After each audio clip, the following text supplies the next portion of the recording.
Eagle Pass, Texas has become a flashpoint. America is at a breaking point. We have had hundreds of troops on the border. The town shares a border with Mexico and has done so for generations. But recently, it's become the site of an ongoing standoff between Texas and federal authorities over border security. As a result, it's found itself at the center of a heated political debate in the middle of an election. If our border is not secure, our country is not secure. There is no fight right now that is more important for us to engage in. Conservative politicians go there to hold press conferences. Our Constitution gives the states the right to self-defense. Also, for some reason, Elon here. Elon Musk made a visit. I'm at Eagle Pass, just arrived. But what is it like to live there? On this weekend episode of Reuters World News, we'll talk with immigration reporter Ted Hesson, who recently visited the town to find out from those living there what life is like inside a flashpoint. I'm Jonah Green in New York.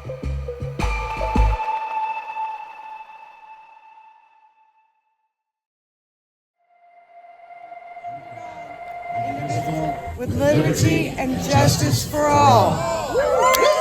Last weekend, hundreds of protesters against illegal immigration trekked to a ranch near Eagle Pass to show their support for former President Donald Trump. We closed our business down today to come out here, support our President Trump. They were decked out in American flags and pictures of Trump himself. And many had strong opinions on our current political climate. We're in a crisis in this country. I actually believe it's going to eventually get to a shooting war. One woman even got baptized in a galvanized stock tank. So how did this town of 28,000 become this site of conflict, this mecca for the debate over illegal immigration? And what's it like for those who are just trying to live there? Ted Hesson joins us now. Hey, Ted. Hi, how are you? Good, good. So tell us a little bit about Eagle Pass. Eagle Pass is a small city on the Texas-Mexico border. About 28,000 people live there. And it's one of the cities, like many U.S. border cities, that's dependent on cross-border traffic. There are lots of Mexicans who come into Eagle Pass on a daily basis to go shopping or because they have family there. And there really is a relationship between both sides of the border. But one thing has changed, specifically in the last year, is that there has really been a sharp rise in the number of migrants who've been crossing into this city. And it's disrupted what has been for generations a pretty stable relationship between the U.S. and Mexican sides of the border. And so was this sudden influx of migrants the thing that turned this town into such a hotspot? The fact that there have been in the last year thousands of migrants, I mean, at times there have been in December up to 4,000 migrants per day for several days crossing into this tiny city, it's had a fairly dramatic impact. One thing is the actual volume of people coming in, but another part has just been what it means for legal transit. And in December, specifically, when these levels got really high of people crossing, U.S. Customs and Border Protection actually pulled staffing away from one of the legal border crossings into the country and essentially had to shut down one of two bridges from Mexico.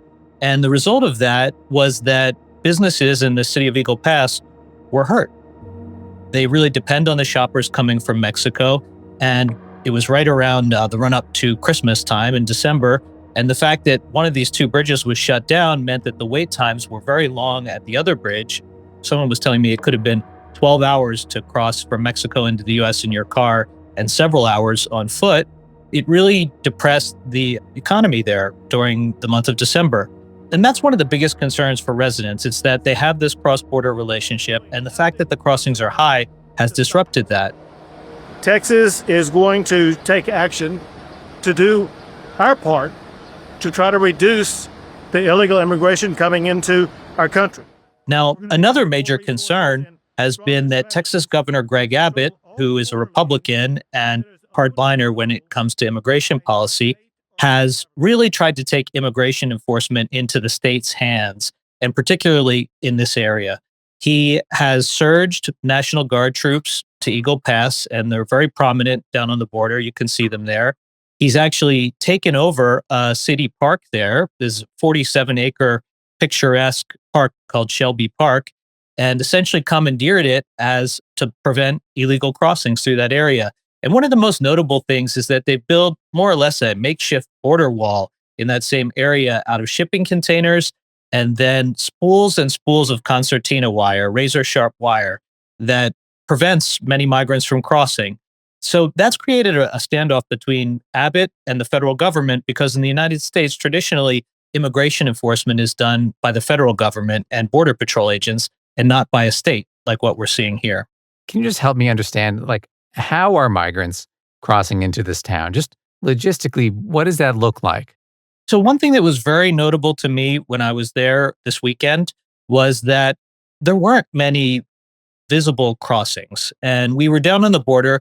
We saw several small groups of migrants who had crossed the Rio Grande River, and they were on the banks, and they were essentially penned in by this concertina wire that Texas Governor Abbott has had placed there.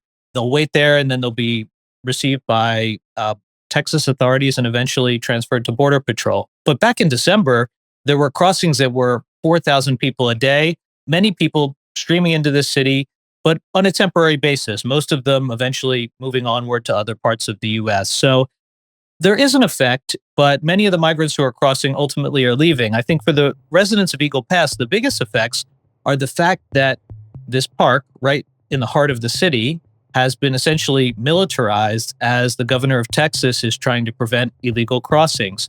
The park has been it's kind of the heart of Eagle Pass, and many residents use it for children's sports leagues, to play soccer, to play baseball.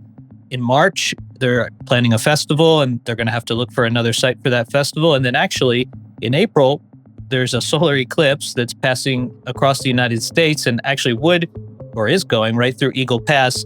And they were planning to have people in that Shelby Park and now are having to think of other plans for up to 50,000 visitors who may be coming to observe the solar eclipse. So that's one of the big effects of this. Another one is just on business. There are many shoppers who come from Mexico to the US, and as illegal immigration levels have gotten really high in recent months, US border authorities have shut down one of the two bridges from Mexico, and it essentially cuts down the number of Mexicans who can come in to shop and go to restaurants and visit their family. And that has real serious economic effects. One business owner I spoke with said that in December, he did about 50% of the business that he normally does. And he was really counting on December being a good month because of the border shutdown. And just generally across the city, it's been detrimental. Now, there have been some businesses that have benefited. With the big surge of National Guard troops, Texas National Guard troops coming into the city, and also other law enforcement, hotel rooms have been booked up. And at the same time, restaurants have been more full than usual because there are more people there on temporary assignment involved with trying to stop migrants from crossing the border. And you spoke to some people while you were there, including this one young mother. What's been her experience? What do you think about the situation at the border? I'm undecided about it. I ran into a young mother named Laurel Cadena on the streets of Eagle Pass, and it was in downtown Eagle Pass. And just hours before, there had actually been two groups of protesters, one against illegal immigration and pro former President Donald Trump, and the other one for immigrants and trying to show support for them at the border. I think it's crazy having people with Trump signs driving around. I think that's just extra. We know you like Trump. You don't have to shout it from your car, And both sides have been facing off and very loud. And I met Laurel 2 hours later when they were all gone and things were quiet. And Eagle Pass was back to how it might normally be on a Sunday. And she was walking there and she said she's been coming to this downtown shopping area there since she's a kid. What do you think of the concertina wire and the shipping containers that are lined right here down in Shelby Park now? Honestly, it's crazy because as a kid, I used to come downtown shopping all the time, right? I've never stopped. I love downtown shopping. It's cheap. It's affordable. You can get scissors for 99 cents. I'm not going to Walmart if I can go downtown, She feels that the city has been put in the center of this political debate and that essentially the actions that Texas Governor Abbott are taking to put up razor wire and to secure the border are extreme, and that she thinks migrants will try and find a way to cross regardless, and that the priority should be to help them and to aid them if they're, say, crossing the river there and potentially in danger. Many migrants have drowned in the last year or so trying to cross, and it can be a dangerous crossing. And even the concertina wire itself can be dangerous. And there have been reports of people who've been cut and injured while they've been trying to navigate their way into the U.S. It hits my heart more, because the kids don't deserve to suffer for their parents' decisions, So for her, she was tired of Eagle Pass being put in this position and hoping that maybe both sides could find a resolution that would be humane to the migrants who are crossing as well. Before all of this, what was the relationship between Eagle Pass and Mexico? How did the people feel about being a border town? Eagle Pass is a city where you can sense that there are deep ties on both sides of the border. Just walking through the downtown, many of the signs, if not most of them, are in Spanish. People are speaking Spanish first before English, and many people are bilingual as well.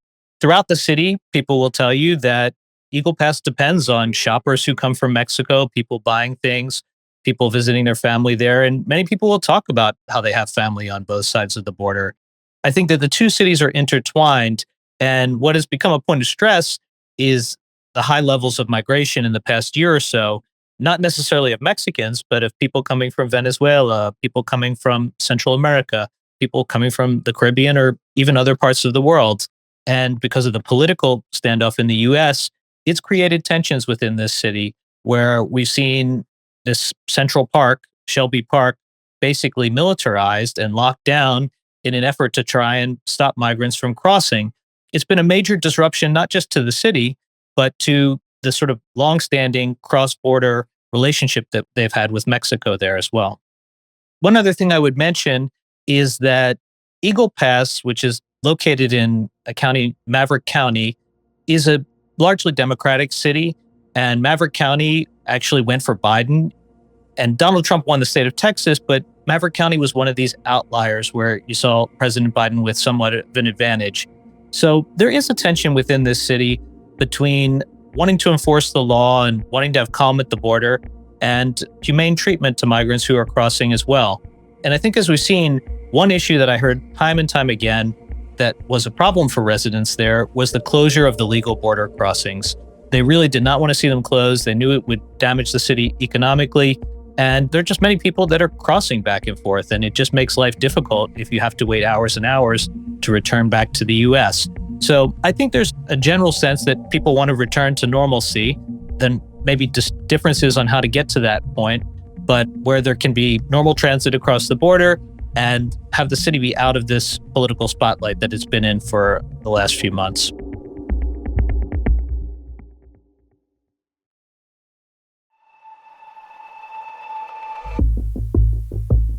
Thanks again to Ted for his reporting and for talking with us. The podcast is produced by myself, Tara Oakes, Christopher Walljasper, and David Spencer. Kim Vanell is our regular host. Our senior producer is Carmel Crimmins. Leela DeKretzer is our executive producer. Engineering and sound design by Josh Summer. We'll be back tomorrow with our regular daily headline show. To make sure you know what's going on in the world, listen in for 10 minutes every weekday. And don't forget to subscribe on your favorite podcast player or download the Reuters app.